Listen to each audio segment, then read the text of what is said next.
Hey, Daddy, this is the man of the champions, Bill Fonzie Alfonso, giving a shout out to something else. Something else, Daddy. This is Nicole Matata, Great Warrior Wolf, and you are listening to Something Else. I'm Tony Cini, and you're listening to something else. Hey everybody, it's Rich Palladino, the voice of New England, and you are listening to Something Else with Aria.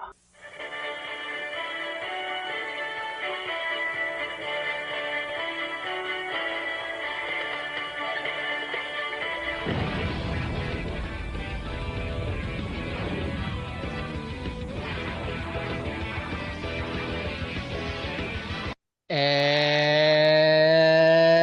welcome to episode number what the fuck episode is this? 117, I think? I don't know. Welcome to Something Else. It's Wednesday. We're talking about TNA, and I'm joined by somebody who it feels like we haven't talked to each other in a month, even though obviously we just talked to each other last week. It's Cindy. Cindy, how you doing today? I'm doing all right. We did talk last week. Remember, I got back from vacation. Yes. Of course. We have proof that we talked last week. Anything else? Absolutely true, yeah. But by the way, this is episode 117, for those who are looking at the episode number wondering what the hell is wrong with me. Well, you've been tired and you've been working hard. I've been working hard since I got back. Allegedly. Mm-hmm. So how was your trip around North America? I know we talked about it every week, but now that it's over, anything you want to share with our fine listener out there? Oh, we had a blast. Started in Toronto. Went to see an CFL game, which is Canadian football. And I will say this about Canadian football: they love their cowbell. No, I'm dead serious. I mean, where is it? It's too far away. But they sell cowbells with the team logo on them, and like after every second down or so, they ring the cowbells and everything. Try to get them to go because they only have 3 downs in Canadian football. Yeah. Which this is a lot of baseball games. I've confirmed a reality that Atlantic City sucks. Did you not watch the episode of Sunny where they tell you how much Atlantic City sucks? I don't watch It's Always Sunny in Philadelphia. Well, it's a fantastic show. Yeah. Like, there's a lot of shows I don't watch. I don't have time. It's all good. Not everything's for everyone, Yeah. But also visited a lot of retro toy and retro video game stores. Picked up a couple of wrestling figures, like a Ric Flair circa 1995 WWE Elite Flair. Waggy. And a original San Francisco toy maker Vader from 1994 on card. That's the good news. The bad news is I had to ship a lot of stuff home because it wouldn't fit all my bag when I flew out. The carding broke. Oh, damn. It popped clean off, not salvageable. Was it United Airlines? Well, I guess you had to ship it. It wasn't United States. And here's the thing: when I got that package back, it looked like somebody stepped on it. I said I was sorry for stepping on your package. I didn't think we had to bring it up on the show. I know I've been icing it for the past 3 hours. Wow. Oh, Lord. So this is the first time you and I have talked since the passing of Kevin Sullivan. Did you want to say anything here on the show about that? He was one of my favorites growing up as a kid. I mean, I admit as a young kid, I loved the Dungeon of Doom. So you were the one. You and Hogan. I like the characters. I didn't say I liked everything about it. I just say I like the characters. Taskmaster, Shark, It ain't that the fucking Giant. hard, guys. We ain't building a rocket. We're getting guys over in a fake fucking business. Anytime I get to play that Kevin Sullivan drop. It's a brilliant drop. I didn't. We understand a lot of his best work is Florida. We don't get to see much of that, but I thought he had a great mind for the business. But then '97 happened, and it was just down from there. And I do remember he had a great shoot with the U-Shoot guy. I forget his name. And I enjoyed watching that. He's going to be missed. We noted the other day that like he's one of those people, like he's on everything. Because yes, at some point he will be on TNA. We will talk about Kevin Sullivan on TNA on this very program in a few months. And that segues us here to NWA Total Nonstop Action, episode number 10, August 21st, 2002, from the TNA Asylum in Nashville, Tennessee. And Cindy, this is the week TNA's gone to hell. TNA, the company that still technically exists today, has died many, many times, and this is the first time it died. Because this is the week where Health South informed Jerry Jarrett that they would no longer finance the shows. Not only that, but they weren't even going to pay for the show from last week. So now Jerry and Jeff Jarrett are on the hook for $130,000 for all the prior bills and have no money to produce this week's show. Of course, meetings did continue.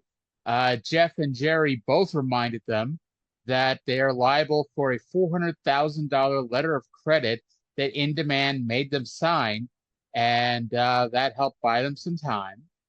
Jerry, and I mean, at this point, Jerry's just trying to keep his company afloat. But so Jerry is coming up with some weird ass theories, one of which was that because Eric Bischoff is now with WWE, he got his friend Jason Hervey to talk to this guy at Health South to get them to pull the funding and kill the company.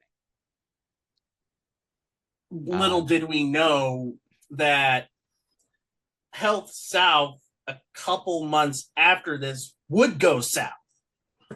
Yes. Because it wasn't Jarrett cooking books. It was Health South cooking their books, and that company went under. And the feds got involved, and when the feds get involved, it's game over. Yeah, Health South ended up with a lot more to worry about than the status of a little Nashville-based wrestling company. They got Enron. Indeed. On August 17th, though, he did get Health South to agree to at least fund this week's show.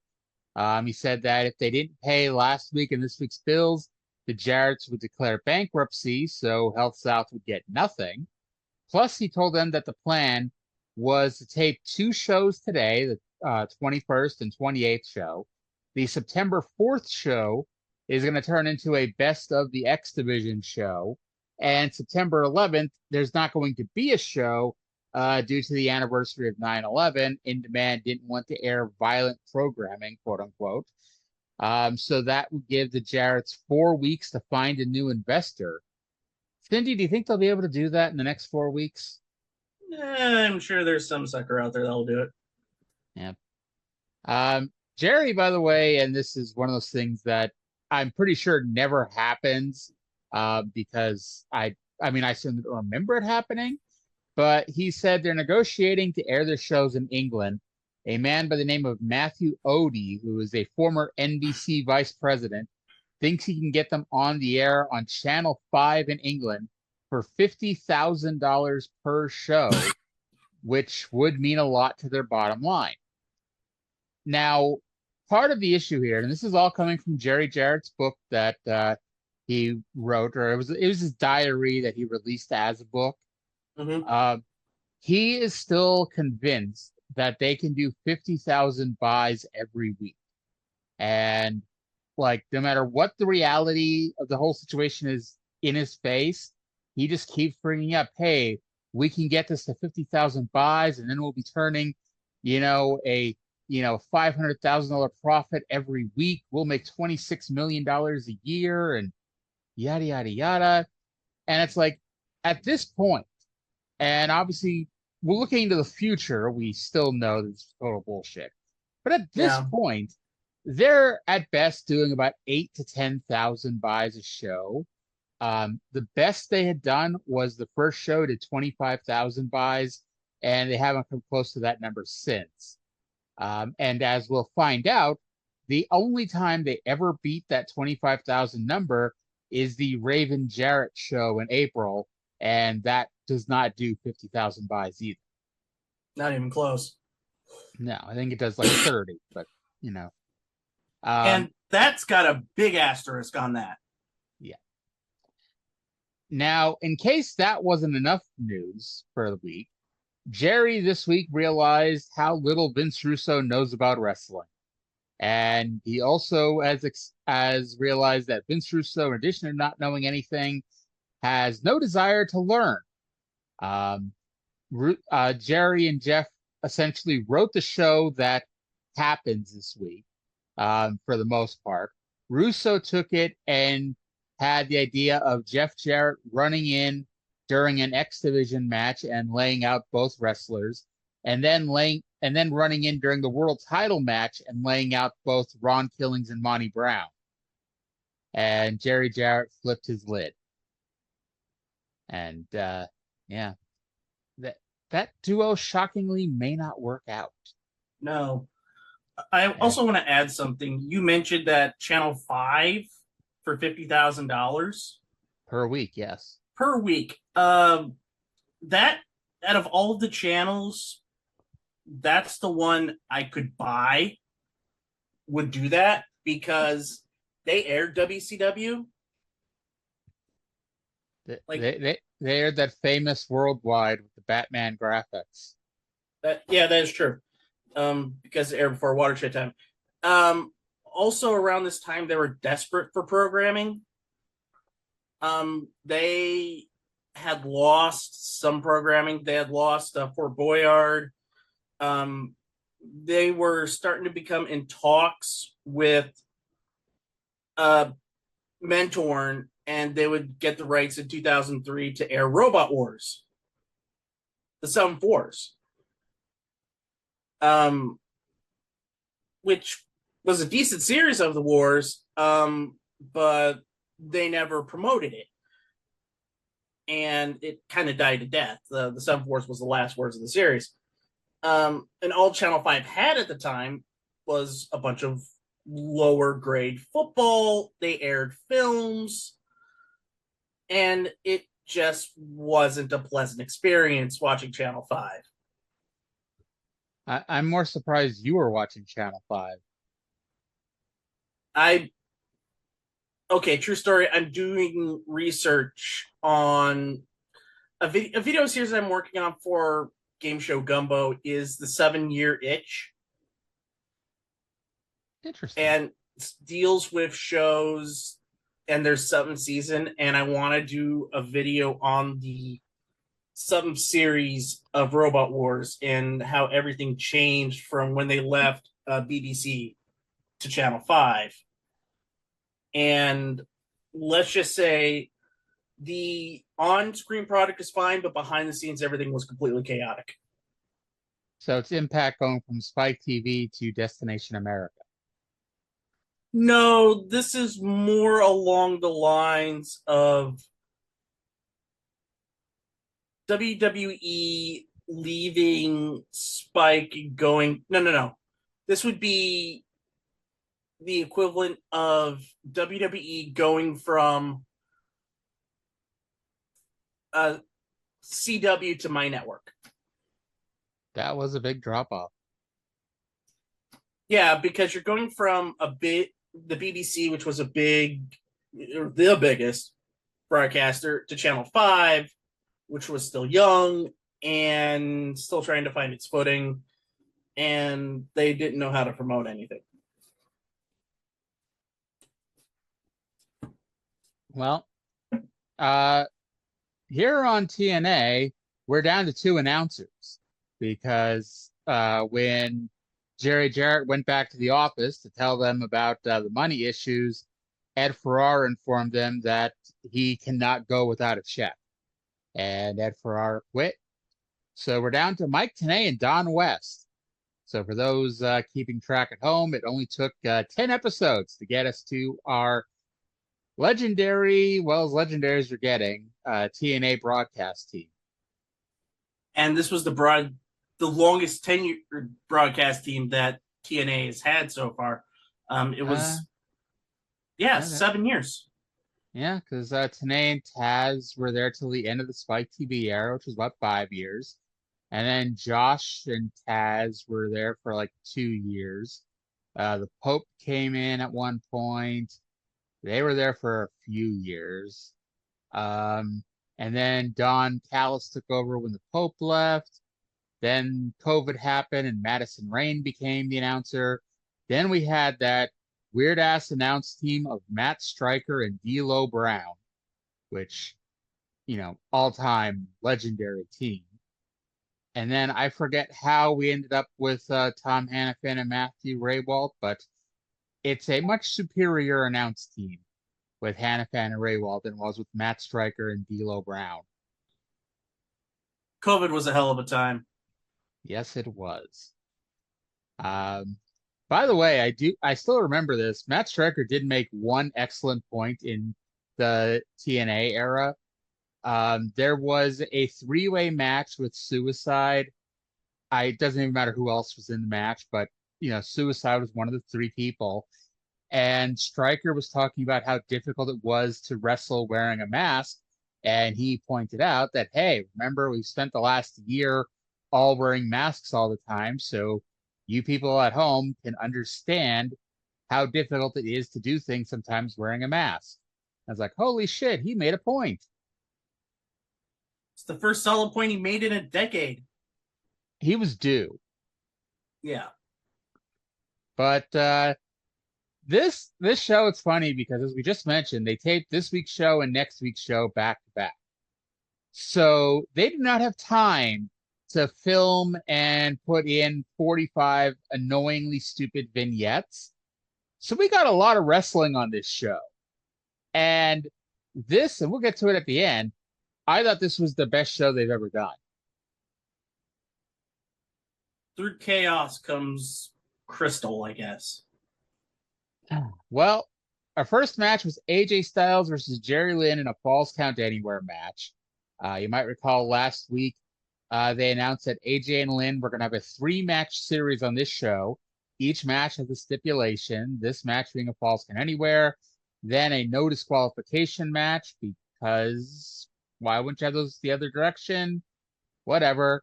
And then the third match, if necessary, is a 10-minute Iron Man match. We'll get to that when we get to it there. So they note that in the last 2 weeks, AJ, who was both the X Division champion and the tag team champions, lost both of his belts without being beaten either time. Low-key pinned Lynn to win the X title, and then when they did that stupid double pin finish, AJ was the member of the team who was on top. They go over the barricade. Jerry slams AJ headfirst into the concrete for a 2 count. Good to know AJ has a thick head. They fight into the bleachers where AJ tosses Lynn off the side of the bleachers. Still only gets a 2 count. That's just great. Jerry Lynn is from ECW, so he's used to taking those type of bumps. To him, that's like a Tuesday. I'd say Jerry Lynn was never that person who took those crazy-ass bumps, but then I remember Hardcore Heaven against Van Dam. He was straddling the top rope, Van Dam gives him a Van Daminator, and he flops onto the cold, hard concrete floor.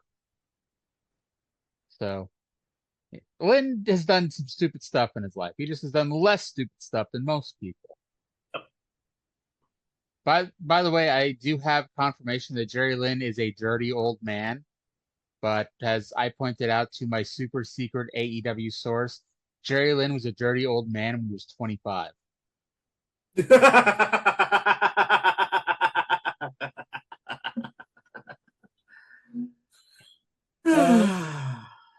We go back on the other side of the barricade. AJ goes for a springboard something, but Lynn trips him up, sending him crashing ribs first onto the metal.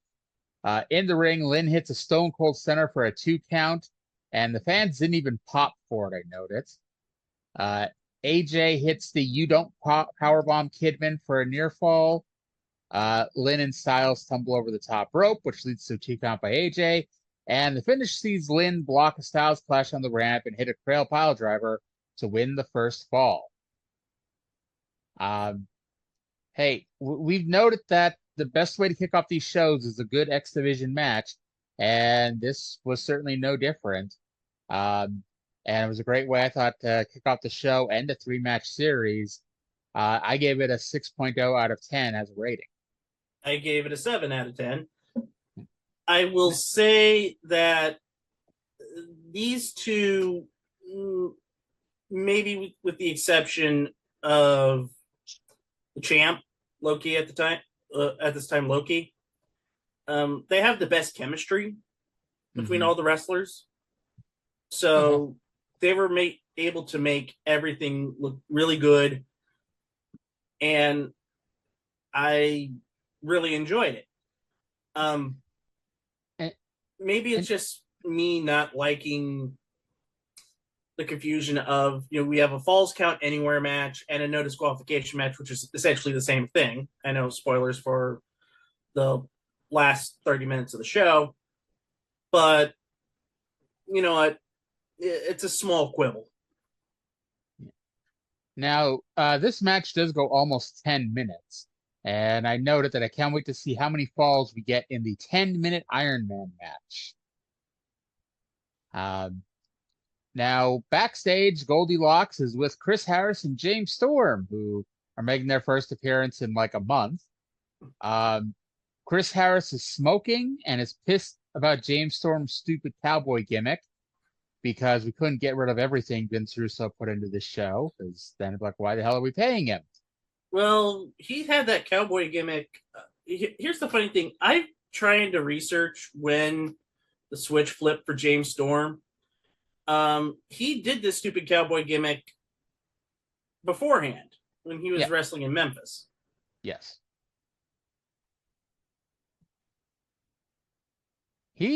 Honestly, it's like, I think the switch flips like in a month or two, like where they just drop he's always the cowboy James Storm, but like he drops the ridiculous part of it. Because like this is, James Storm turned up to a 10 in a bad way. Like, this is like the most stereotypical cowboy wrestler you can imagine. And I credited Vince Russo not so much for the gimmick, but because, we have very few teams on the show. And of course, they've all got to fight with each other. And let's talk about that for a second, because, and we'll get to it a little bit later. No, I'll save that. Put a pin on that. We'll save that. Okay. But then we have Ron, not Don Harris, and Primetime Brian Lee. Sorry, I got to steal your gimmick there for a second. I was going to say, did you break into my computer or something and have my notes? Because that's exactly how I have it written here. Really? Yes. No, I just remembered both of us were going back and forth about it a couple of weeks ago. They come in and bury the cowboy gimmick, and I think it was Primetime Brian Lee says he's going to shove his size 16 foot in his ass. And then James Storm was like, this buckaroo should have like a size 18 or a size 20 foot or something like that. So essentially, we have a dick joke that was kind of clever in TNA. It only took us 10 episodes. Harrison Lee advised Cowboy Wildcat Chris Harris to find a partner and fast. And then he was like, and then James Storm was like, man, those are two weird and ornery and rude buckaroos. Yes, he was also mad about Primetime Brian Lee saying buckaroo since he's not a cowboy. Did James Storm not watch Memphis? I could have swore he did a cowboy gimmick like for 2 weeks. Brian Lee? Think so. I'll take your word for that. Was unaware of that. But I just wrote, oh boy, has James Storm come a long way from this moment. Yep. So then we get the match. It's Ron Harris and Brian Lee versus Chris Harris and James Storm. Harris and Storm are still Harrison Storm and not America's Most Wanted. I should note Brian Lee is now the second person in the company to use the primetime nickname after Elix Skipper. Let's see here. Skipper is most remembered for the Cage Walk Hurricanrana. Lee is most remembered for being the fake Undertaker and being shoved up a scaffold by Tommy Dreamer. Ron Harris is the twin brother of Don Harris and is not to be confused with the moron who wore the SS logo on his shirt last week, nor is he related to Braden Walker. I think Ron, and plus I think it was Ron Harris who's the ultra-religious one. Honestly, I didn't know if both of them were, Nazi sympathizers or just Don or, what have you. I think it's just on now. I figured that out because I'm dating myself. We're gonna fast forward a bit in actual time. Stepping away from the wrestling. When I went to tech school, tech college, I took broadcast production. We would always have a TV on, for news and stuff like that. And I was watching Channel 11, and the 700 Club showed up. And they did a full feature on Ron Harris. Interesting. Showing not only TNA footage, but WCW footage. WWE should have sued them. They're not suing Pat Robertson since they kind of align with Vince's views. I think that would be a waste of time and money, but it would make for fun news. By the way, I Google searched for Ron Harris 700 Club, and I got an article on the CBN, the Christian Broadcasting Network website. Ron Harris on the ropes. Ron Harris and his twin brother Don were known in wrestling as the Harris Brothers, a life filled with body slams and H-bombs. As a young man, Ron worked as a police officer in West Palm Beach. His brother Don moved to Nashville. It's the country music capital of the world, but it's also known as a hotbed training ground for professional wrestling. It was a life-changing decision. It was on to stardom. Harris Brothers climbed the wrestling ladder of success, winning the WCW Tag Team titles. Ron relished his new image, and he embraced the rock star lifestyle. Ron had never given his life to Christ, but attended church with a friend on the rare occasion he was home. Life on the road began to take its toll. During his career, Ron had 4 failed marriages, and he came to some tough conclusions. Ron said God began working in his heart through the church he sporadically attended, and with the help of a country music legend, Sawyer Brown, not to confuse with Toby Keith, by the way, this is who I thought immediately. So after years of wrestling his own demons, Ron decided it was time to walk away from professional wrestling. He stepped out of the ring and into the arms of the Savior. Let's see. While his brother Don still works in wrestling promotions and productions, Ron left that life behind and took a job with Beach Street Records, a Christian music label started by Sawyer Brown. Ron's divorced and raising 3 daughters. Well, he's divorced 4 times by the sounds of it. And Ron wants you to know that no matter what you've done, no matter what you look like, Jesus Christ is waiting to embrace you. Thank you, Will Dawson, a senior producer for the 700 Club, for writing that article. And that's what I was referencing. So I'm glad I actually got the stuff right. And by the way, I will let everybody know that what we just talked about is much more interesting than this match, because this was a basic match. Indeed. So the finish sees Lee. He go. What the hell? Where the hell am I? I have to fast forward a little bit. So AMW knocks Lee out of the ring. Lee staggers to his feet as some fans pat him on the back. Lee decides that you cannot pat me on the back. This is serious business. So he grabs the fan, drags him over the barricade, and beats the shit out of him. And for some reason, no one bothers to stop this. So Storm pins Ron Harris after Chris necked him on the top rope. And then because no one can win, Ron pulls Brian Lee away and they beat up Harris and Storm. I thought like it was basic, but I thought it was a solid tag team match. And I was about to ask what happened to Joey Matthews and Christian York, or Simon Diamond and Johnny Swinger, who we've seen recently. But yeah, money issues. They'll be back eventually, so don't worry about that. Yay! I gave it a 4.0 out of 10. Yeah, same thing I did. And by the way, at this point, we're 2 matches in and about 25 minutes into the show. We finally get our first announcer on camera. And I could swear, maybe they do it next week, but I could swear they acknowledged Ed Ferrara not being there, but they never mentioned him once on this show. Unless that was something TNA Plus edited out. No, they didn't mention it in the live broadcast either. Probably week 11. But we kept on getting the cage dancers with the advertisements for NWA shows. But remember when I talked about tag teams and how Harris and Storm was like a legitimate tag team? Yes. The Mega Powers explode.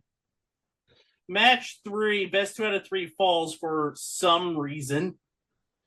It's Sonny Siaki versus Jimmy Yang, with Jorge Estrada seconding Jimmy Yang.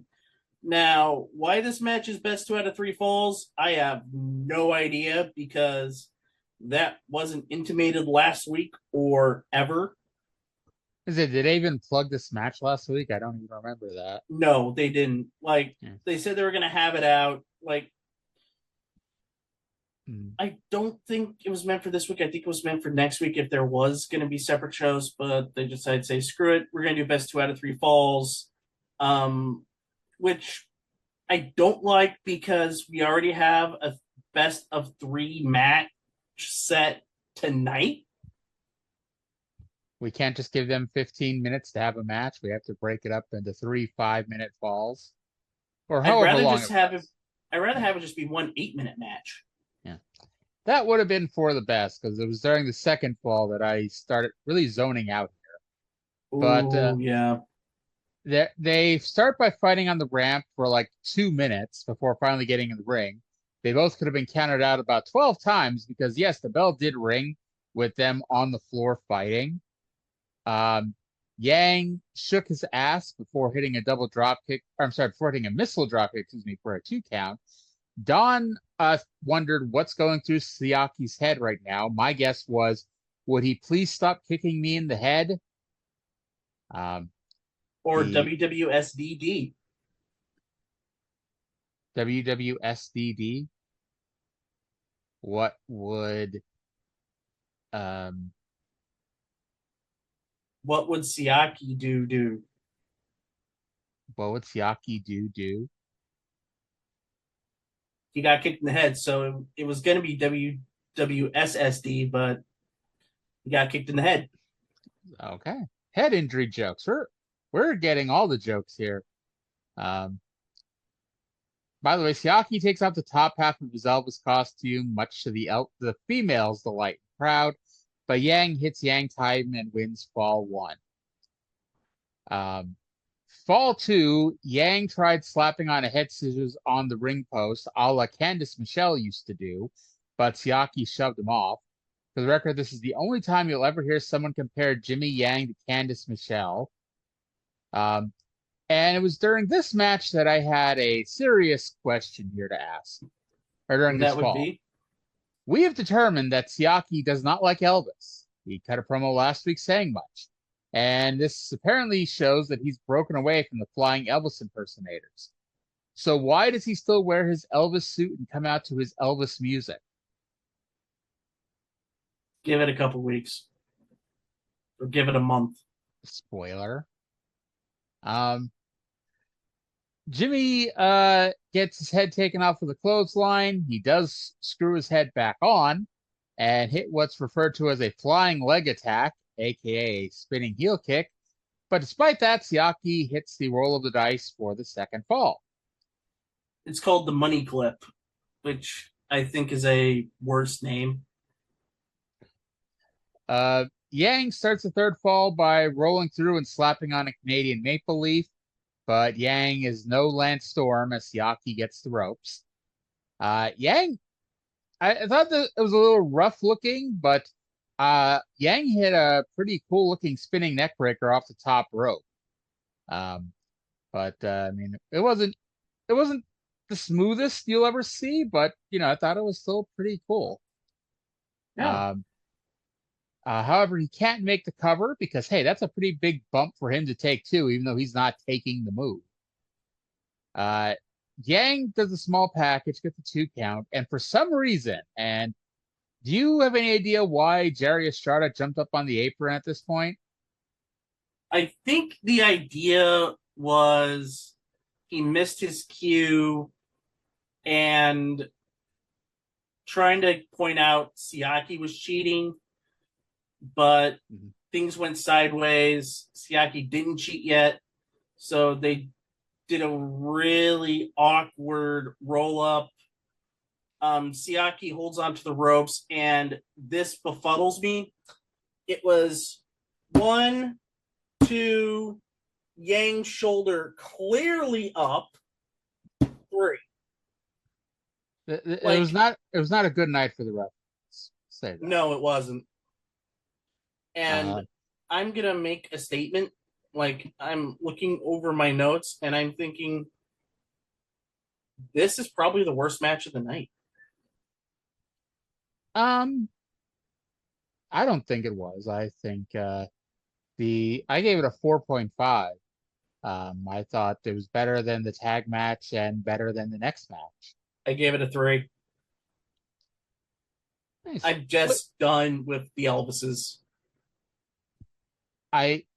We have to be soon done with them, because Jimmy Yang is going to become a regular in All Japan and not going to have time to keep coming into TNA, and I don't think Jerry Estrada lasts that much longer either.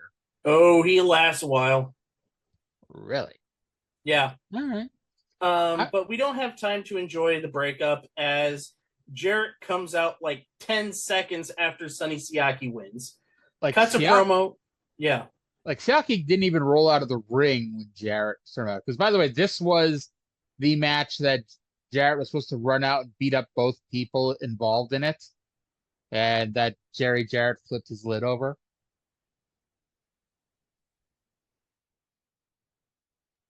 And he doesn't even lay a finger on the Elvises. No, not at all. He says he's tired of being screwed out of the championship. And then before he could say much more than that, he's attacked by Brian Lawler. Lawler, Jarrett, and 4 security guys have a pull apart. Lawler's pacing around the ring, so Goldilocks storms to the ring and demands to know what Jarrett did. So Lawler breathed at her and told her to get out of the ring. Lawler says he's going to tell us what Jarrett did, so Mike Tenay starts orgasming over the thought of finding out. Slash, for some reason, decides to run in and attack Lawler. Scott Armstrong, who now has the ability to make matches, runs in, calls for the bell, and we have a match. It's possible Scott knew this angle sucked. Yeah, nothing. I don't think anything will come of it. We'll see if something does. Um, as for this match, I think it could be best described as a bridge. This was, hey, these are two local guys, and they came to the show, um, and we're gonna put them in a match, and that's what we got here. Because Jim Mitchell and Malice require money, specifically money to fly in from wherever the hell it is they live. I think Mitchell lives in Florida. I don't know where Malice is. Probably Florida. Everyone lives in Florida. I But think Florida too. yeah, so anyway, we only have one disciple of the new church, and it's the guy that lives in Tennessee. Um, and Lawler once again fights with a woman at ringside who refuses to give him her chair. At this point, this shit's a work, right? Like, Yeah, it's now become a gimmick and back, a bad one at that. yeah, yes, like I I'd love to know what the idea even is. It's like, okay, we're gonna show that Brian Lawler is such a wimp that he is not even tougher than the fans in the front row, and he's also our number 3 heel, I think. If he's the number, I wouldn't say he's even the number 3 heel. I mean, he's been feuding with Jarrett, who would be the number 2 heel because Killings is heel and he's champ. Yeah, but Jarrett's above Truth in the pecking order. Maybe, but still number 2 in the fans' eyes. And plus, you have, like, I would say James Mitchell is a bigger heel than Brian Lawler.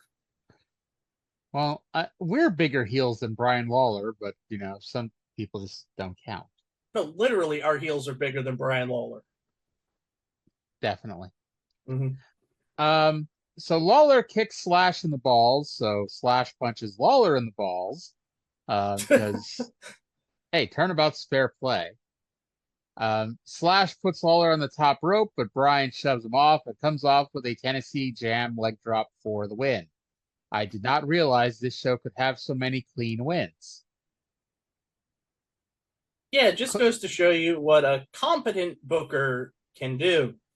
Yeah. And none of the finishes have been dirty, which is good. And there's been no garbage around it. I mean, the closest you have is Siaki using the ropes. Yeah, but that's a classic wrestling screwy finish, so can't have enough of it. Well, you can, but you know, if it's done sparingly, it works. And for Siaki's character, it works. Yeah. By the way, I gave that a 2.5 out of 10. Thought that was the weakest match of the show. So backstage, Jared is arguing with Bullet Bob.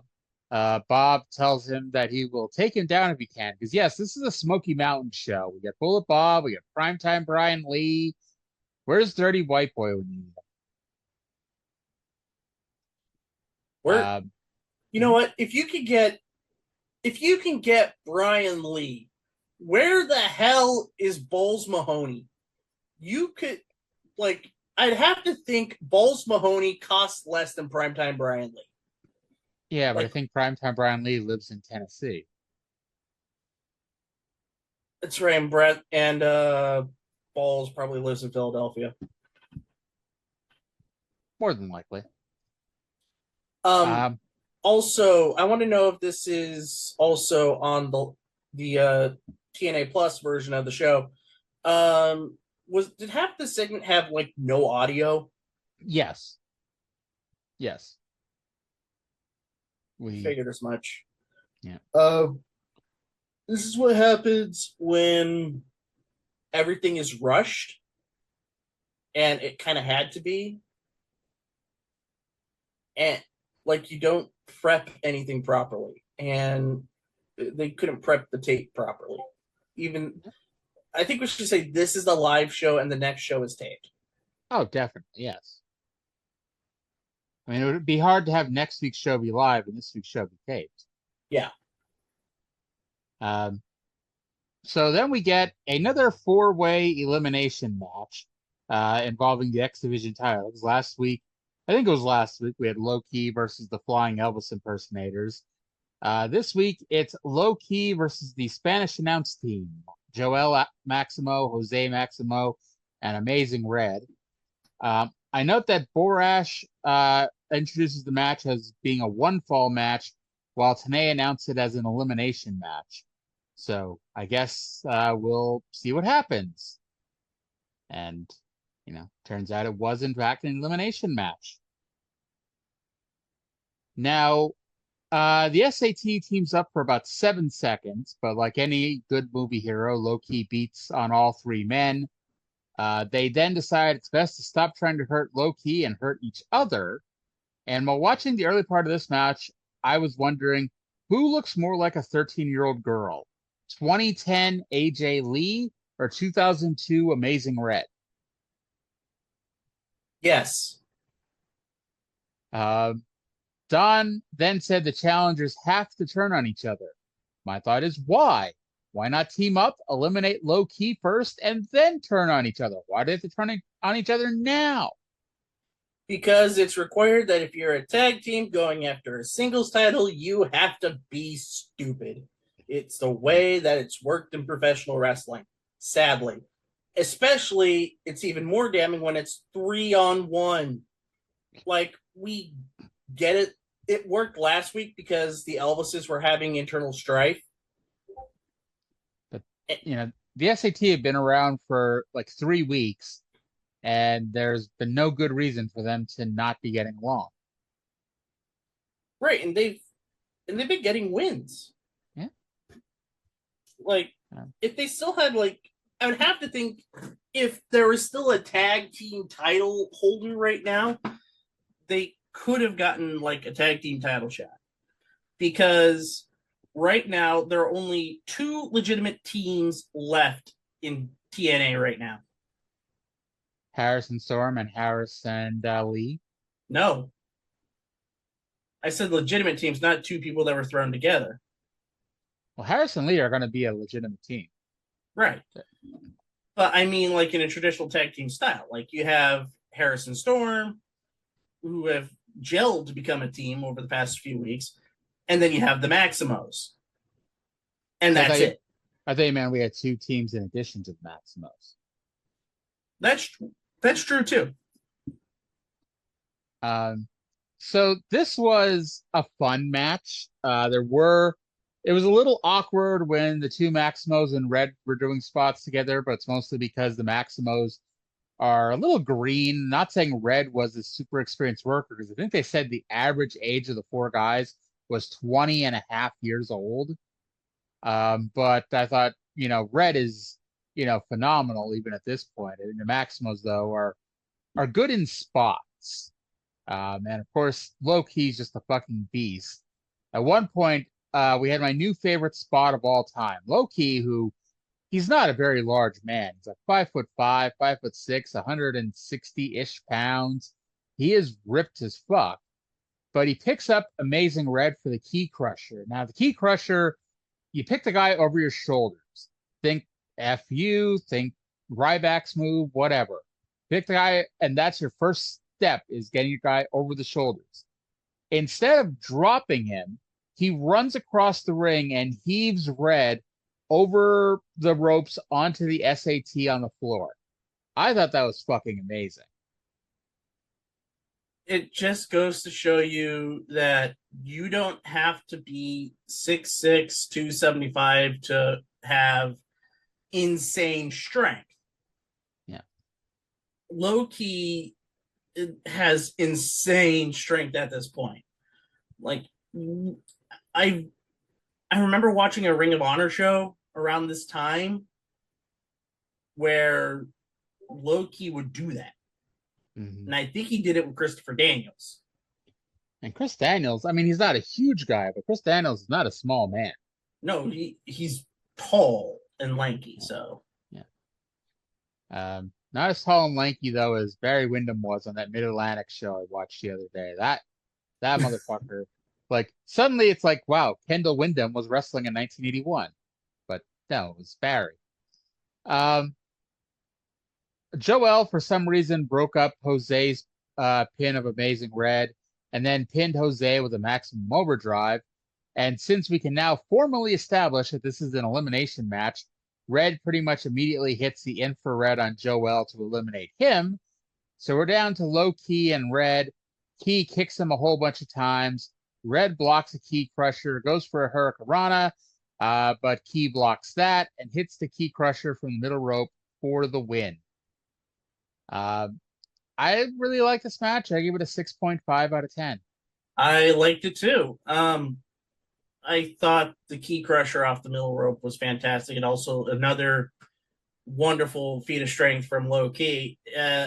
I say even more so than hoofing him over the top rope in a run, mainly because with the ropes you have less balance, so you can't plant your feet properly to execute the strength.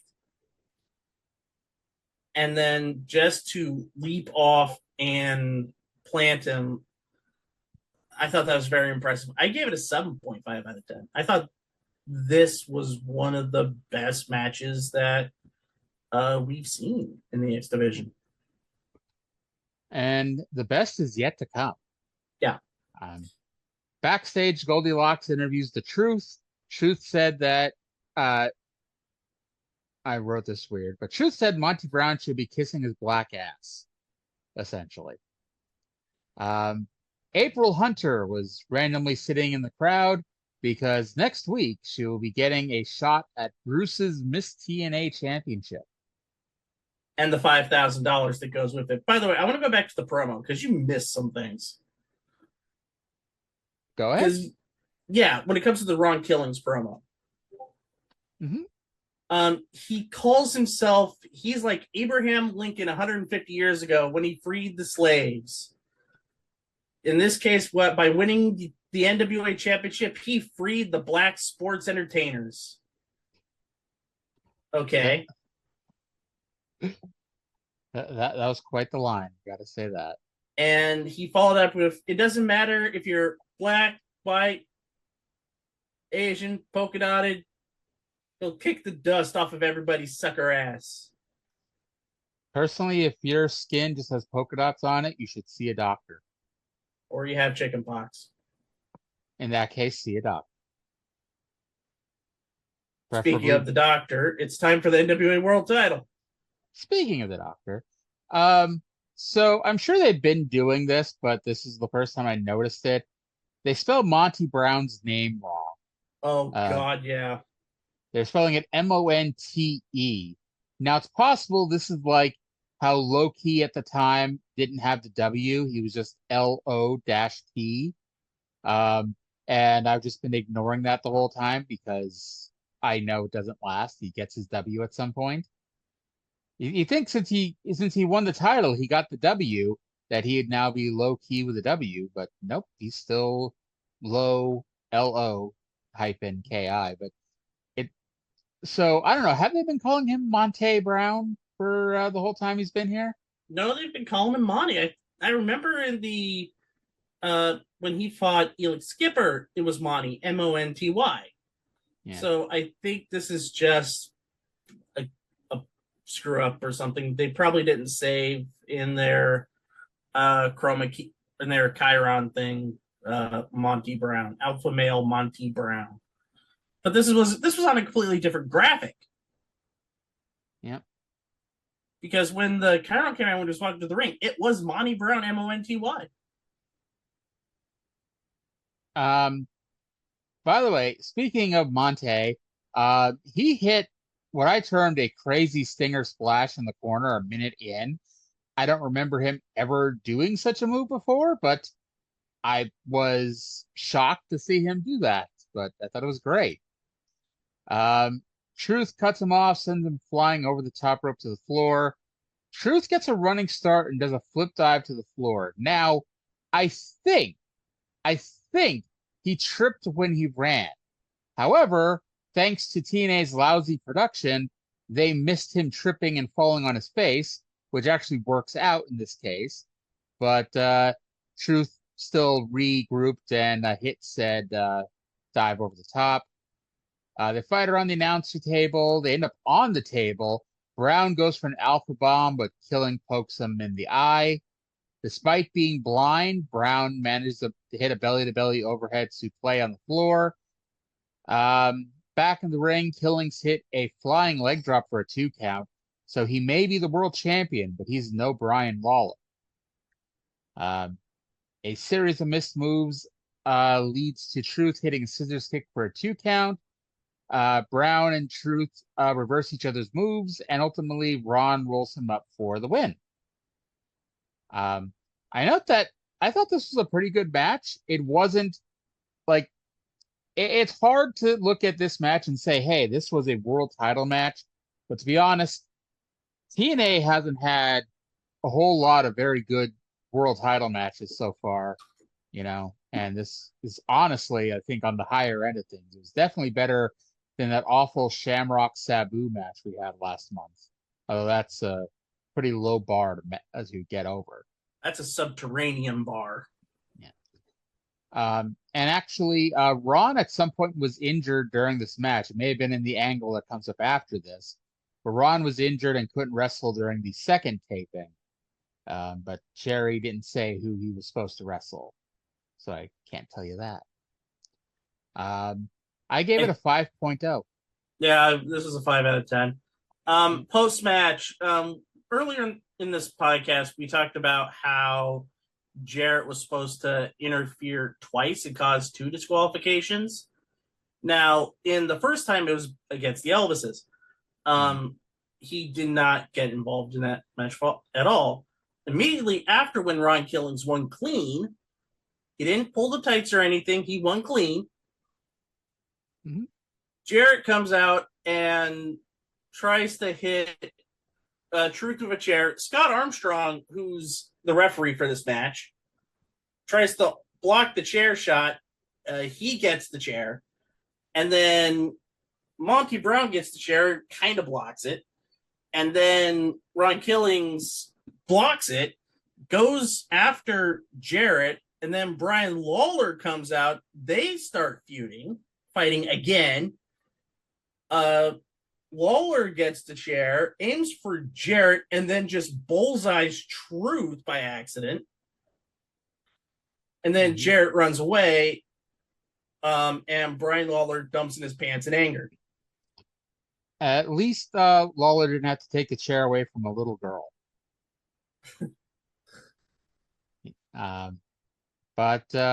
Yeah, so that actually might be where Truth got hurt. I don't the know chair, sure. the errant chair shot. Yeah, because he didn't block it. He got his hand up a little bit. It wasn't. Yeah, not enough though. No.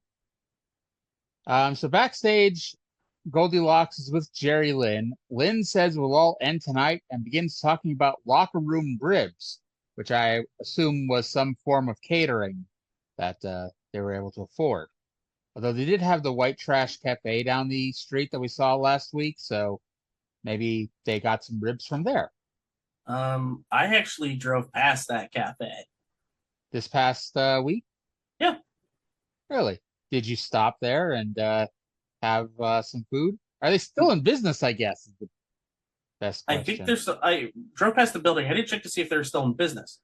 But we were on our way to we were on our way, I believe, to our hotel. Because we'd been on the road for a while, and it was getting to 7:00, and both of us were tired and needed rest because we were heading to Atlanta the next day. Nice. See, I would have gone in to see if they remember AJ Styles sexually harassing one of the waitresses. Probably. Yeah. Jerry Lynn threatened to make AJ respect him, so AJ attacks him, which causes the bell to ring to start match number 2. And I mean, come on, there was only like 35 minutes left in the show, 35 minutes. Like, AJ, you could have just waited a few minutes. He was going to go to the ring and have the damn match. But AJ, who I guess refuses to respect Lynn, beats him down the aisle and into the ring. They set up a table outside the ring, and they worked. I guess you could argue whether or not they worked it very well because, they set it up and then paid it off at the end of the match. However, the crowd was, I don't say they weren't caring, but they were very, we want this damn table broken now, not tomorrow, not after breakfast, now. And they just were very impatient people about this stupid table. It was getting so impatient they almost tried to bull rush lead warden Hadley or lead guard Hadley. Some dude, I think, in the sign held up a sign that said, "I have a penis," which caused all of his friends to giggle.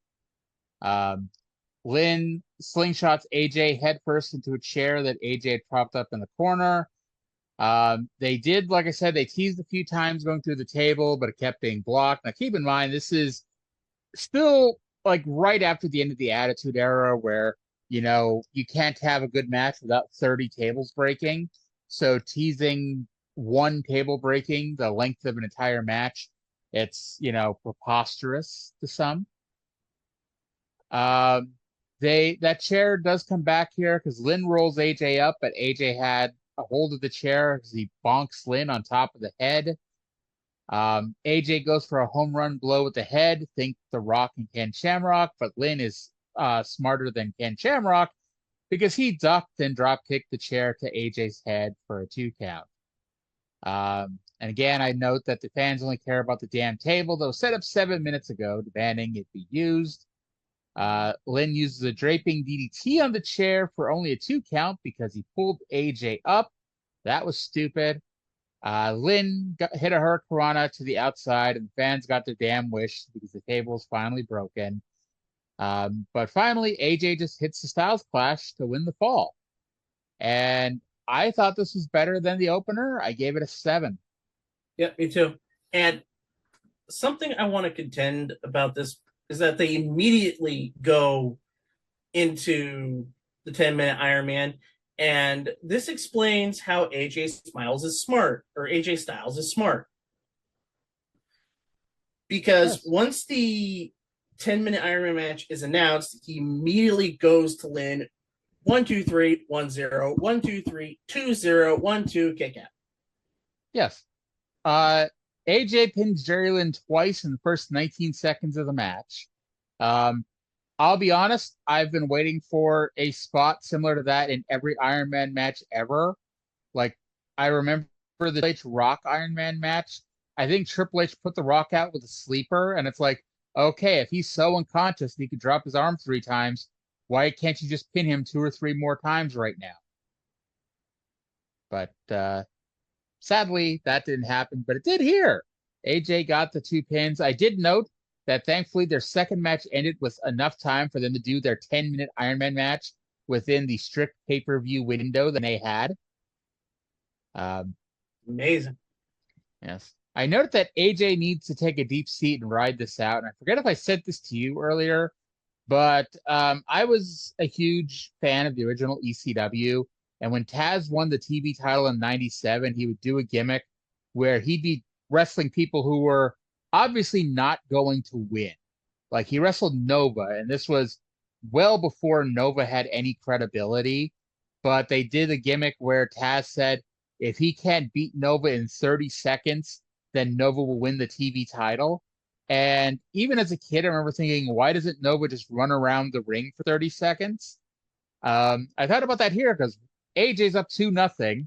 Why doesn't he just take a lap or 2 around the ring?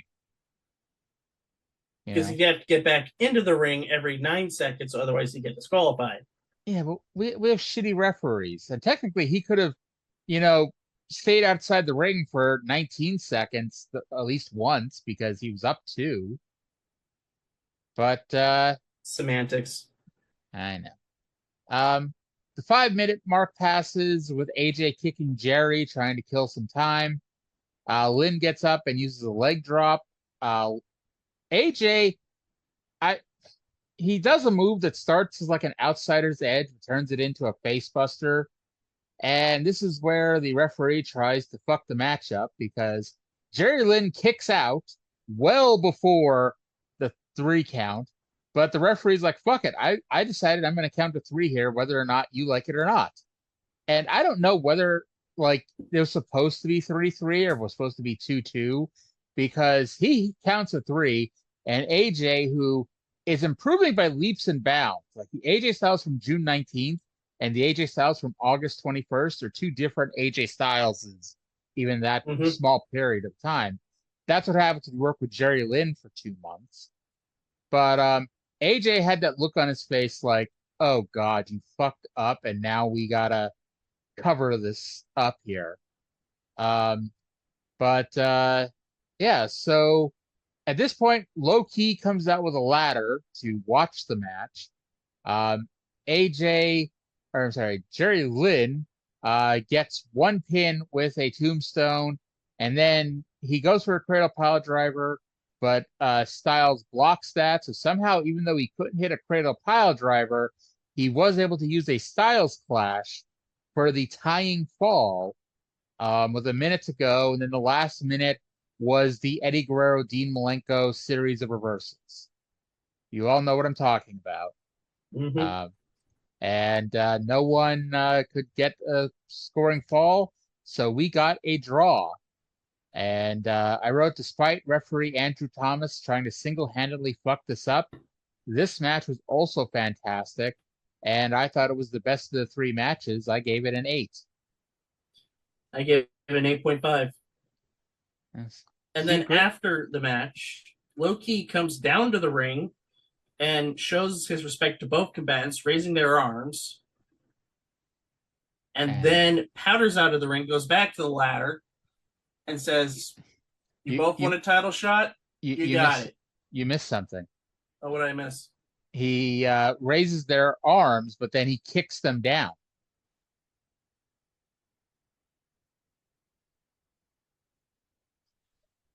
Cindy, are you still there? Yeah, I'm still here. It just must have been a botch on the tape. Okay, yeah. He raises their hands, and then he kicks them both. And then, as we noted, he had a ladder, which obviously means he wanted to have a 3-way amateur rules match next week on the pay-per-view. Nah, it's going to be a ladder match. We have 5 minutes left. So Don does the hard sell. And again, Don West is great. And it's even, in many ways, it's great because he's doesn't know a whole lot about wrestling. And so he'll get excited about stuff wrong or like not in the appropriate amount of enthusiasm. And like here, he asks TNA, has there ever been a triple ladder match before? Oh my God. And TNA's like TNA knows there has been. Like he's trying to be like, well, not like this, Don. Not quite like this. Yeah, it's kind of funny they only plugged this one match because you would think, hey, we know what they're going to tape next week. We know it's going to be on next week's show. We're going to tape it in about 10 minutes. But nope, we only plugged the one match. But to be honest, if you're going to plug one match for next week, this was the match to plug for next week. Oh, yeah. Now, we haven't mentioned it, but the show was built around not just AJ Styles and Jerry Lynn wrestling for 45 minutes, but Bullet Bob Armstrong had a surprise for Jeff Jarrett. And backstage, Scott Armstrong is talking through a door, begging his dad not to fight Jeff Jarrett. Scott Goldilocks is there and keeps putting her microphone in his face, and Scott basically tells her to get the fuck away from him. And then Jeff Jarrett hits the ring and calls up Bullet Bob's surprise, and out comes the Bullets. Now, I don't know if you... Actually, I don't...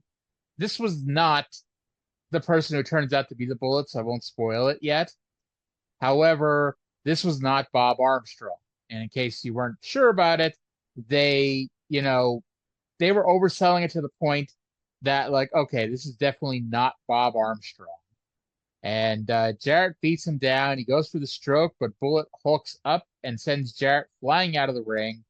As Jarrett backs away up the ramp, Bullet Bob comes down the aisle with a chair as the show goes off the air. So if the Bullet is not Bob Armstrong, then who is it? Find out on the next episode of Dragon Ball Z. Actually, This was either Scott or Steve Armstrong. It may have been Scott. I think it's Scott because Steve, I think, has retired. I think Brian is in Australia with WWA at the time. Steve is retired. I said Steve is retired, and Brad Armstrong, I think at this time was, I think, Not doing a whole lot. Yeah. So yeah, this easily the best show that they've had. Average match quality was a 5.44, which okay, doesn't sound like much. We had 8 matches here, and 3 of them were of very high quality. Overall enjoyment, I gave it a 9.0 for overall enjoyment. Because like I said, because they had so much shit to tape, they didn't have time to do 45 goofy skits, and just gave us a good wrestling show. And to be honest, I hope we get another one next week. And future build, I gave it another 10.0. Or I want to watch this show next week because after watching 35 to 40 minutes of AJ Styles versus Jerry Lynn, I want to watch more of them. And next week, we're going to only get them. We're going to get Low Key and a bunch of ladders to go along with it. So for like the first time ever, this show has made me want to watch another show. And, overall rating, 8.15, easy thumbs up, well worth your $9.95 this week. And, yeah. Completely agree. I've been looking up cage match, which is what we normally use for wrestlers and stuff like that. I can't trust it at this point because they don't have much of anything for Brad Armstrong.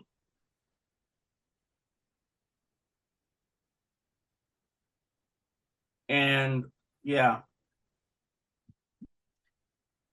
So before we wrap things up here, have you been following New Japan at all? Recently, no. Okay. If I asked you if I told you who was in the finals of the G1 that's taping, that's going to be in like 8 hours, would you be mad that I spoiled the rest of the tournament for you? No. Okay, so we're taping this Saturday, late Saturday afternoon, early evening. Who do you think is going to win G1, Yota Tsuji or Zack Sabre Jr.?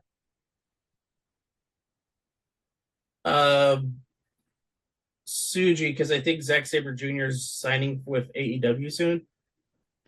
Yeah, I got to say, Trey, before this all began last month, he did say he thinks Yota Tsuji is going to win it. So, plus his thought is that they're never going to put another non-Japanese wrestler over in the G1 after they put Omega over and then he left, which I don't see them completely cutting it off like that, but I guess we'll see. By the time you all listen to this, you all know what happened if you care. So that's going to do it for this week's show. Before we finish things up, do you have anything else you want to plug? Yeah, I want to plug my fanning because I need a cool breeze. Plug that, which is always good. I also want to plug my YouTube channel, Game Show Gumbo. I put out a vlog out on Sunday. Actually, put it out Saturday morning. Talking about some new exciting things that are going to be happening. So look out for that. Ooh, new exciting things. Mm-hmm. Nice. And I hear you have a fantasy football draft coming up. Yeah, it happened Saturday. I got some good players. I'm hoping I don't finish in second place again and win the championship. What's your team name? Sigma's Mavericks. All right. All right, so that's going to do it for this week. Now, I want to thank everyone for listening. Hope you all enjoyed it, and we'll talk to you again in 7 days.